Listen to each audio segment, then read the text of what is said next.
Hello students, Kumar study circle में आप सबका स्वागत है। महिला पर्यवेक्षक परीक्षा को आगे बढ़ाते हुए आज हम लोग एक अधिनियम पर चर्चा करेंगे, बाल श्रम निषेध विनियमन अधिनियम 1986। जो नए नए बच्चे मेरे साथ जुड़ रहे हैं उनको बता देना चाहता हूँ। इससे पहले मैंने बहुत सारे वीडियो अपलोड करते चले जा रहा हूँ। अगर आप मेरे पुराने वीडियो को देखना चाहते हैं तो मेरे प्ले लिस्ट में आएगा, महिला पर्यवेक्षक 2023 करके होगा। यद्यपि पुराना वीडियो भी है, 2021 का है जो मैं बनाया, तो उसको भी आप देख सकते हैं पूरे वीडियो को। लेकिन जो नए बना रहा हूँ, नए अपडेट कर रहा हूँ, वो महिला पर्यवेक्षक 2023 में। तो महिला पर्यवेक्षक 2023 वाला जो प्लेलिस्ट होगा उसमें जाइए और देख के वीडियो को देख सकते हैं।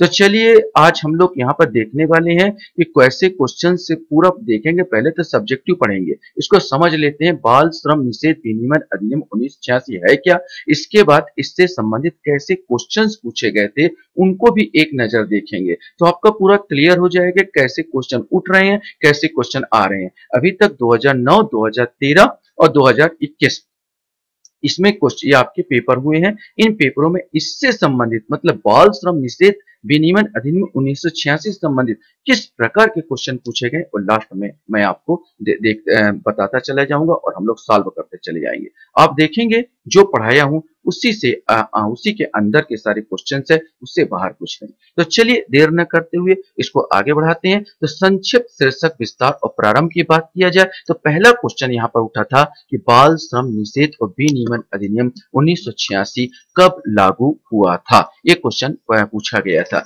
तो बाल और किशोर श्रम निषेध और विनियमन अधिनियम 1986 एक कानून है जिसे भारत की संसद और श्रम एवं रोजगार मंत्रालय द्वारा 23 दिसंबर, यहाँ पर लिखा 23 दिसंबर 1986 को अधिनियमित किया गया था, अर्थात लागू किया गया था। पहला क्वेश्चन उठ चुका है कि कब लागू किया गया था, 23 दिसंबर 1986 को। अगर दूसरा क्वेश्चन कभी ऐसा क्वेश्चन पूछे कि ये कौन कौन लागू किया था, संसद और श्रम रोजगार मंत्रालय द्वारा। संसद माने भारत की संसद और श्रम रोजगार मंत्रालय द्वारा। इस अधिनियम को बाल श्रम निषेध विनियम अधिनियम 1986 कहा जाता है और इसका विस्तार क्या है, संपूर्ण भारत वर्ष तक है। आजकल जितने भी कानून बन रहे हैं, क्योंकि जम्मू कश्मीर राज्य भारत का भिन्न अंग हो गया, तो इसमें संपूर्ण 370 जब से धारा खत्म हुआ तो सारे अधिनियम संपूर्ण भारत पर लागू किए जा रहे हैं, बशर्ते और राज्य से संबंधित ना हो। पर्टिकुलर कोई राज्य छत्तीसगढ़ बनाएगा तो छत्तीसगढ़ में ही वो लागू होगा।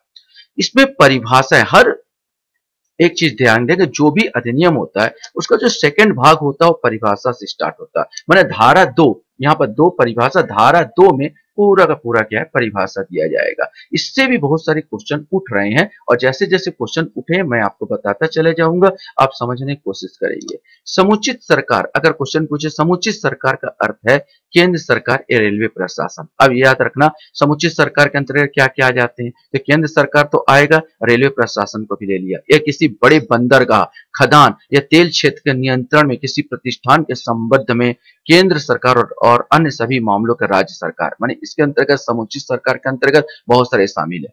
मतलब केंद्र सरकार, रेलवे प्रशासन, किसी बड़े बंदरगाह या खदान या तेल क्षेत्र के नियंत्रण में किसी प्रतिष्ठान से संबद्ध है केंद्र सरकार और अन्य सभी मामलों के राज्य सरकार। यहाँ पर एक क्वेश्चन उठ चुका है कि बालक से क्या तात्पर्य है। तो बालक का तात्पर्य ऐसे व्यक्ति जिनकी आयु का 14 वर्ष पूरा नहीं किया हो। याद रखना, जिन्होंने 14 वर्ष पूरा नहीं किया हो उसको इस अधिनियम के तहत बालक कहा गया है। दिन से क्या तात्पर्य, इसको भी क्वेश्चन पूछा जा चुका है। दिन का अर्थ आधी रात से शुरू होने वाले 24 घंटे की अवधि है। आधी रात में रात 12 बजे से जो शुरू होगा, 24 घंटे की अवधि है इस 12 बजे से अगले 12 बजे तक। यहाँ पर प्रतिष्ठान में एक दुकान, वाणिज्य प्रतिष्ठान, कार्यशाला, फार्म, आवासीय, होटल, रेस्टोरेंट, भोजनालय, थिएटर, सार्वजनिक मनोरंजन या मनोरंजन के अन्य स्थान शामिल है। ये सब प्रतिष्ठान के अंतर्गत आ जाते हैं। ध्यान रखना, दुकान भी आ रहा है, वाणिज्य प्रतिष्ठान भी आ रहा है, कार्यशाला भी आ रहा है, फार्म भी आ रहा, आवासीय होटल भी आ रहा, रेस्टोरेंट भी आ रहा, भोजनालय भी आ रहा, थिएटर आ रहा, सब इसके अंतर्गत। या सार्वजनिक मनोरंजन या मनोरंजन के अन्य स्थान सब के सब इसमें दायरे में आते हैं प्रतिष्ठान के अंतर्गत। किसी अधिभोगी के संबंध में परिवार का अर्थ है ऐसे व्यक्ति, क्वेश्चन बन सकता परिवार का क्या अर्थ है, ऐसे व्यक्ति जो व्यक्ति, पति, पत्नी या पति जैसा भी मामला हो या उनके बच्चे, ऐसे व्यक्ति का भाई या बहन सब इसमें शामिल हो जाएंगे। किसी प्रतिष्ठान या कार्यशाला के संबंध में अधिभोगी का अर्थ वह व्यक्ति है जिसका प्रतिष्ठान या कार्यशाला के मामले में अंतिम नियंत्रण होता है, माने मालिक होता है। अब ये क्वेश्चन नहीं पूछा, क्वेश्चन बन सकता है सप्ताह से क्या था। सप्ताह का अर्थ शनिवार की आधी रात, ये क्वेश्चन बन सकता है, रविवार की आधी रात या शनिवार की आधी रात। शनिवार की आधी रात या ऐसी किसी अन्य रात से शुरू होने वाली 7 दिनों की अवधि है जिसे निरीक्षक द्वारा किसी विशेष क्षेत्र के लिए लिखित रूप से अनुमोदित किया जाता है। अब आता है आपके सामने कार्यशाला। कार्यशाला का क्या तात्पर्य इसमें लिया गया है, तो कार्यशाला का अर्थ है कोई भी परिसर, उसके परिसर सहित जहां कोई भी औद्योगिक प्रक्रिया चलती है वो कार्यशाला कहलाएगी। लेकिन इसमें कोई भी परिसर शामिल नहीं है जिसके लिए फैक्ट्री अधिनियम 1948 की धारा 67 में प्रावधान है। इतना डिटेल में आपको जानने की जरूरत नहीं है। कुछ उपजीविकाओं और प्रक्रियाओं में बालकों के नियोजन का प्रतिषेध, इसको बोलते हैं धारा 3। इसमें दिया क्वेश्चन बन सकता है कि भाई कुछ उपजीविकाओं और प्रक्रियाओं में बालक के नियोजन का प्रतिषेध कौन से धारा में किया गया, तो धारा याद रखेंगे धारा 3 में किया गया है कि अनुसूची के भाग क में उपवर्णित किसी उपजीविका में या किसी ऐसी कार्यशाला में जिसमें अनुसूची के भाग ख में उपवर्णित कोई प्रक्रिया की जाती है, कोई बालक नियोजित या काम करने के लिए अनुज्ञात नहीं किया जाएगा। एक लिस्ट है, आपको बता दूं, इस प्रकार एक अनुसूची लिस्ट बनाई गई है, क और ख करके लिस्ट बना दी गई है कि भाई कहां कहां बालक काम कर सकता है और कहां काम नहीं कर सकता। इस लिस्ट में 83 ऐसे व्यवसाय थे जहां पर बालक को काम करने से मना किया गया था। 83 करीब 83 ऐसे व्यवसाय को बताया गया था जहां पर बालक काम नहीं कर सकता। तो इसमें धारा 3 में कहा गया है कि जो भी अनुसूची में लिखा है उस व्यवसाय संबंधित कोई बालक काम नहीं करेगा, अनुज्ञात नहीं किया जाएगा। मतलब बालकों से आप उन जगह काम नहीं करा सकते। परंतु इसमें एक और अपवाद बोलते हैं कि कहा गया कि परंतु इस धारा के कोई बात किसी ऐसी कार्यशाला को जिसमें कोई प्रक्रिया अधिष्ठाता द्वारा अपने कुटुंब की सहायता से की जाती है, अर्थात मेरे परिवार है और परिवार में काम चल रहा है, परिवार में मेरा काम चल रहा है और यहाँ पर मेरा बालक भी काम कर रहा है, तो इसमें लागू नहीं होगी। या सरकार द्वारा स्थापित या उससे सहायता मान्यता प्राप्त करने वाले किसी विद्यालय पर लागू नहीं होगी। मतलब कभी कभी कार्य कौशल वाला एक विद्यालय चलता है, बढ़ईगिरी सिखाया जा रहा है, या ITI आपने करते हैं, ITI में काम करवाया सिखाया जा रहा है, उसमें बालक को सिखाया जा रहा है यहाँ पर, तो यह काम भी हो रहा है और सिखाया भी जा रहा है, तो यहाँ पर ये सब चीज लागू नहीं होगी, ये कहना चाहता है। अनुसूची जो धारा 4 ये क्वेश्चन पूछा जा चुका पिछले 2022 में ही। ये क्वेश्चन ऐसा पूछा गया था कि धारा 4 किससे संबंधित है, तो धारा 4 अनुसूची में संशोधन करने की शक्ति, मैंने जो भी अनुसूची में कौन सा काम को जोड़ूं, कौन सा काम को हटाया जाए, कौन सा काम को बालक कर सकता नहीं कर सकता, इसमें जो जोड़ते हैं और हटाते हैं, इस शक्ति किसमें, ऐसा क्वेश्चन पूछा। ये केंद्र सरकार के पास, ये शक्ति किसके पास है, केंद्र सरकार के पास। केंद्र सरकार आधिकारिक राजपत्र में अधिसूचना द्वारा ऐसे करने से अपने इरादे को कम से कम 3 महीने की सूचना देने के बाद अधिसूचना द्वारा अनुसूची में कोई भी व्यवसाय या प्रक्रिया जोड़ सकती है और उसके बाद अनुसूची को माना जाएगा, तदनुसार संशोधन किया जाएगा। धारा 5 कहता है बाल श्रम सलाहकार समिति। अब एक क्वेश्चन नहीं पूछा लेकिन बनेगा कि धारा 5 में बाल श्रम तकनीकी सलाहकार समिति गठन की बात की गई है। इतना ही जानना काफी है कि केंद्र सरकार आधिकारिक राजपत्र में अधिसूचना द्वारा एक सलाहकार समिति गठन कर सकती है जिसे बाल श्रम तकनीकी सलाहकार समिति कहा जाएगा। अब आते हैं धारा 7 में बात कर लेते हैं कि धारा 7 में घंटे और कार्य की अवधि के बारे में बताया गया है। तो कितने घंटे काम करेगा, कितने घंटे नहीं काम करेगा, तो ये धारा 7 में घंटे और कार्य की अवधि, माने किसी भी बच्चे को किसी भी प्रतिष्ठान में ऐसे घंटों, मान लो अब ऐसा हो गया कि जो 83 जो बताया गया था उनमें से कोई अलग भी हो सकता है जहां पर बच्चा काम कर सकता है, उसमें कोई दायरे में नहीं आता। तो बच्चा अगर कहीं पर काम कर रहा है, मतलब जो आपका 83 जो अनुसूची 1 अनुसूची क और अनुसूची ख बताया गया, उससे हट के अगर कोई प्रतिष्ठान हो उसमें अगर काम कर रहा बच्चा तो कितने घंटे काम करेगा, इसका तात्पर्य है कि किसी भी बच्चे को किसी प्रतिष्ठान में ऐसे घंटों से अधिक काम करने की आवश्यकता या अनुमति नहीं दी जाएगी जो ऐसे प्रतिष्ठान या प्रतिष्ठानों के वर्ग के लिए निर्धारित किया जा सकता है। प्रत्येक दिन काम की अवधि इतनी निश्चित होगी कि कोई भी अवधि 3 घंटे से अधिक नहीं होगी। माने एक जो है लगातार व्यक्ति अगर काम कर रहा है तो 3 घंटे से अधिक नहीं उसको रेस्ट देना होगा। 3 घंटे काम करने के बाद उसे रेस्ट देना होगा। माने एक जो अवधि है लगातार प्रत्येक दिन काम की अवधि इतनी निश्चित होगी, कोई भी अवधि 3 घंटे से अधिक नहीं होगी। यहाँ पर याद रखना। और कोई भी बच्चा कम से कम 1 घंटे का आराम के अंतराल में पहले 3 घंटे से अधिक काम नहीं करेगा। मतलब यह है कि लगातार 4 घंटे बच्चा काम नहीं करेगा। 3 घंटे काम करने के बाद बच्चे को 1 घंटे का रेस्ट दिया जाना चाहिए, यह अधिनियम कहता है। और अधिनियम की धारा 7(3) की बात किया जाए तो यह कह दिया किसी बच्चों को काम की अवधि इस प्रकार व्यवस्थित की जाएगी कि उसके आराम के अंतराल को मिलाकर उपधारा 2 के तहत या 6 घंटे से अधिक में नहीं फैलेगा। माने एक बच्चे को आप अधिक से अधिक 6 घंटे ही काम करा सकते हो। याद रखना, ये कहता है अधिनियम कि आप एक बच्चों के केवल 6 घंटे ही काम करा सकते हो, इससे ज्यादा नहीं। और 6 घंटों का अंतराल, पहले 3 घंटा जो काम कराएगा वो काम कराने में 1 घंटा आपको क्या करना पड़ेगा, उसको आराम देना पड़ेगा। अब 1 घंटा आराम हो गया तो अगला 3 घंटा काम नहीं करेगा। 1 घंटा आराम इसको भी जोड़ेंगे तो अगला मात्र 2 घंटा काम करेगा। इस प्रकार टोटल 6 घंटे काम होंगे, जिसमें काम के इंतजार में बिताया गया समय भी शामिल होगा। इसमें साफ लिखा है कि बच्चा अगर 3 घंटा काम कर लिया और 1 घंटा उसको रेस्ट दिया गया तो हो गया 4 घंटा। तो अब बचेगा कितना, 2 घंटा। तो अगला जो काम करेगा बच्चा 2 घंटे के लिए काम, मतलब टोटल आपको 6 घंटे से ज्यादा बच्चे को काम नहीं लिया जाएगा। ये क्वेश्चन पूछा जा चुका है। ये एक बार में कितने घंटे की काम कर सकता, तो 6 घंटे से ज्यादा काम नहीं कर सकता। ये क्वेश्चन पूछा जा चुका है, इसलिए डिटेल में आपको समझाने की कोशिश किया। 3 घंटे का एक पीरियड मान के चलो उन लोग का। किसी बच्चे को शाम 7 बजे से सुबह 8 बजे के बीच काम करने की अनुमति की आवश्यकता नहीं दी जाएगी। मैंने शाम 7 बजे से सुबह 8 बजे तक रात्रिकालीन बच्चा काम नहीं करेगा। किसी बच्चे से ओवर टाइम काम कराने की आवश्यकता अनुमति नहीं दी जाएगी।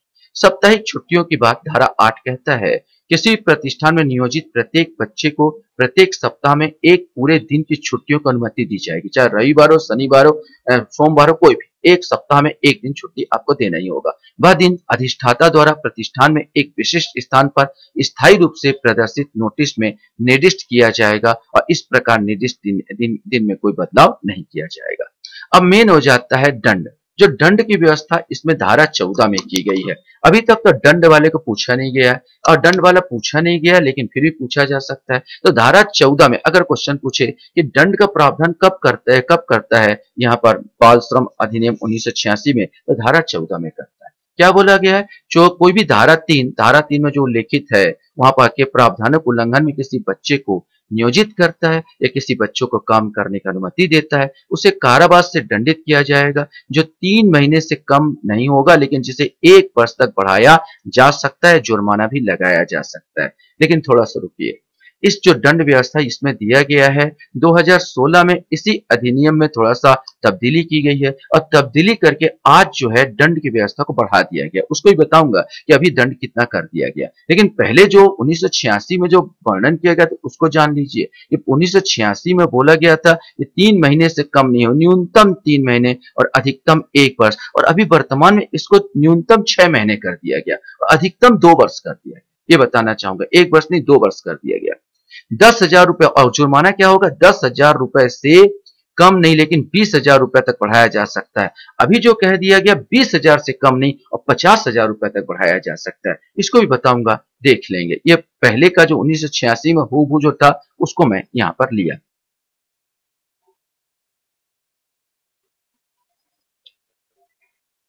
अब ये धारा 2 में कहता है कि मान लो एक बार उसको दंड का दे दिया गया, एक बार उसको दंड दे दिया, लेकिन फिर भी वो दोबारा काम ऐसा करे। जो कोई धारा 3 के तहत किसी अपराध के लिए दोषी ठहराया गया, उसके बाद वैसा ही अपराध करता तो उसे कारावास से दंडित किया जाएगा, जिसकी अवधि 6 महीने से कम नहीं होगी, लेकिन जिसे 2 साल तक बढ़ाया जा सकता है। अब इसके बाद जो थोड़ा सा और हम लोग चले तो यही बाल श्रम निषेध विनियमन अधिनियम का 2016 में संशोधन हुआ और यह नया संशोधन होकर इसका नाम हो गया बाल एवं किशोर श्रम बाल एवं किशोर श्रम निषेध और विनियमन अधिनियम 1986। और इसमें जो दंड को क्या कर दिया गया, बढ़ा दिया गया। इसमें दो चीजें किया, दंड को जो बढ़ाया गया वो है धारा 14 के अनुसार धारा 3 के उल्लंघन में प्रथम दोष सिद्धि की दशा में न्यूनतम 6 माह, मैंने बताया था न्यूनतम 6 माह से अधिकतम 2 वर्ष तक कारावास, जो न्यूनतम 3 माह था और अधिकतम 1 वर्ष था उसको दुगना कर दिया गया। न्यूनतम 6 माह और अधिकतम 2 वर्ष तक कारावास, या न्यूनतम 20,000, जो पहले 10,000 से 20,000 था उसको 20,000 से 50,000, इतना दिमाग में रख लेना। 50,000 रुपए अर्थदंड अथवा दोनों दंडनीय होगा। और द्वितीय पश्चात वर्षीय दशा में फिर से आप करते हो तो न्यूनतम 1 वर्ष और अधिकतम 3 वर्ष तक कारावास से दंडनीय होगा। एक चीज और इसमें क्या किया गया है कि इसमें खतरनाक व्यवसाय की संख्या जो 83 लिस्ट में जो था 83 था से घटाकर केवल 3 कर दी गई है। उसमें पूरा एक में समेट दिया गया, 3 करके पूरा एक में समेट कर दिया, अर्थात खनन में बच्चा काम नहीं करेगा, विस्फोटक कारखाना जो सब आ जाएंगे अधिनियम में, विस्फोटक और कारखाना, खनन विस्फोटक और कारखाना माने खनन खनने वाला काम, किसी खदान में काम, विस्फोटक से संबंधित जितनी गतिविधियां और कारखाना अधिनियम में वर्णित व्यवसाय में छोड़कर बाकी में काम कर सकता है, ऐसा बोला गया। भला फिर बाद में विवाद होने लगा कि 83 घटा के 3 कर देना, तो इसमें क्या किया, थोड़ा सा और विस्तार किया गया और बाल श्रम संशोधन अधिनियम 2017 फिर से लाया गया और इसमें थोड़ा सा और सुधार किया गया। बच्चे अब स्कूल के बाद केवल 3 घंटे ही पारिवारिक उद्योग में मदद कर सकेंगे। जो परिवार में कहा गया था कि परिवार में बच्चे हाथ बटा सकते हैं, तब साफ बोला गया बच्चे को स्कूल भेजो, बच्चों को स्कूल भेजो और स्कूल में आने के बाद केवल 3 घंटे बच्चे अपने परिवार में मदद करेंगे। सुबह शाम 7 से 8 बजे के बीच परिवार में उद्योग में मदद नहीं कर सकेंगे, पहले ही बोला रात्रिकालीन वो काम नहीं करेंगे। हाँ, बच्चे या किशोर या कलाकारों के रूप में एक दिन में केवल 5 घंटे और बिना आराम के 3 घंटे काम करने की इजाजत दी गई है। एक चीज है 6 को नहीं घटाया गया, यहाँ पर समझने की कोशिश करना पड़ेगा। जो बाल कलाकार होते हैं जो फिल्मों में काम करते हैं उनके लिए बोला गया है कि एक दिन में बेचारा 5 घंटे से ज्यादा नहीं काम करेगा। उद्योग में 6 घंटे बरकरार है, लेकिन इसमें बोला गया बच्चे या किशोरों को एक कलाकार के रूप में एक दिन में केवल 5 घंटे और बिना आराम के 3 घंटे तक काम करने की इजाजत दी जाएगी, वरना 1 घंटा रेस्ट देना पड़ेगा। बाकी सबके लिए वही 6 घंटे ही है। किसी भी ऑडियो विजुअल मीडिया निर्माता या किसी वाणिज्यिक व्यवसाय जिसमें बच्चे या किशोर की भागीदारी हो, ऐसा करने के लिए 6 महीने से जिला मजिस्ट्रेट की मंजूरी लेनी होगी। अब इसमें क्वेश्चंस कैसे बने आप देखेंगे, जितना मैं पढ़ाया हूं पूरे क्वेश्चंस उसी के अंदर ही पूछे गए हैं, उससे बाहर कोई नहीं। तो आप यहाँ पहला क्वेश्चंस यहाँ पर आप देखेंगे, ये 2009 सीजी महिला पर्यवेक्षक परमिट परिसीमित भर्ती ना, परिसीमित भर्ती 2009 क्वेश्चन है। ये कारखाना अधिनियम 1948 के अनुसार कितने वर्ष तक के बच्चे को किसी कारखाने में काम करने की अनुमति नहीं है, तो 14 वर्ष तक के बच्चे को। फिर दूसरा क्वेश्चन था बाल श्रम प्रतिषेध नियमन अधिनियम लागू कब किया गया। मैंने कहा था ये छत्तीसगढ़ महिला पर्यवेक्षक का क्वेश्चन है कि लागू कब किया गया था, ये क्वेश्चन आपसे पूछा गया। सही आंसर आ गया 23 दिसंबर 1986 को लागू किया गया था। नेक्स्ट क्वेश्चन यहाँ पर जैसे पूछा गया था, बाल श्रम प्रतिषेध विनियमन अधिनियम के अंतर्गत बालक का अर्थ है। छत्तीसगढ़ महिला पर्यवेक्षक 2013 पर सीमित सीधी भर्ती में क्वेश्चन पूछा गया था। इसमें क्या था, 14 वर्ष से कम होनी चाहिए क्वेश्चन था, जिसमें 14 वर्ष से आयु पूरी कर ली, जिसने 12 वर्ष से आयु पूरी कर ली, जिसने 14 वर्ष की आयु पूरी न की हो, ये वाला आ जाएगा। इसके बाद क्वेश्चन इसमें पूछा गया था कि बाल श्रम प्रतिषेध विनियमन अधिनियम 1985 के धारा 4 में अनुसूची को संशोधन करने की शक्ति क्या है। मैंने कहा था धारा 4 बोलता है केंद्र सरकार वो जोड़ भी सकती है और घटा भी सकती है। ये क्वेश्चन है जो छत्तीसगढ़ महिला पर्यवेक्षक 2013 परिसीमित सीधी भर्ती क्वेश्चन पेपर में, ये केंद्रीय सरकार ए आ जाएगा। चौथा का आंसर आपका ए आ जाएगा। ऐसे क्वेश्चन इससे संबंधित क्वेश्चन पूछे गए थे कि बालक के काम की कालावधि होगी, तो बालक के काम की कालावधि होगी कब पूछा है, 2013 परिसीमित सीधी भर्ती में। विश्राम के अंतराल सहित 6 घंटे, विश्राम के अंतराल सहित 8 घंटे, विश्राम के अंतराल सहित 10 घंटे। सब हमने बार बार जिक्र किया है, विश्राम के अंतराल सहित कितने घंटे होगी, 6 घंटे से ज्यादा बालक काम नहीं करेगा।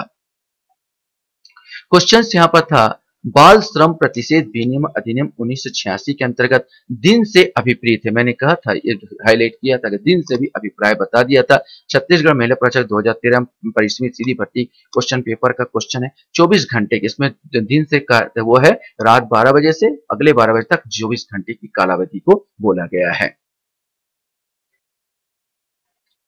नेक्स्ट क्वेश्चन, यहाँ पर क्वेश्चन पूछा गया था कि बालक और कुमार श्रम प्रतिषेध विनियम अधिनियम 1986 मैंने परिवर्तित वाला है। देखो, बालक कुमार श्रम ना 1986 नियमों के उपबंध निम्न अधिनियम के उपबंधों के अतिरिक्त होंगे, न कि उनके अल्पीकरण में। कारखाना अधिनियम 1948, बागान श्रम अधिनियम 1951, खान अधिनियम 1992, ये पूरा आ जाएगा। इसको जोड़ दिया गया था, यहाँ पर सब के सबको शामिल करते हुए यहाँ पर आ जाएगा, ये आपका आएगा।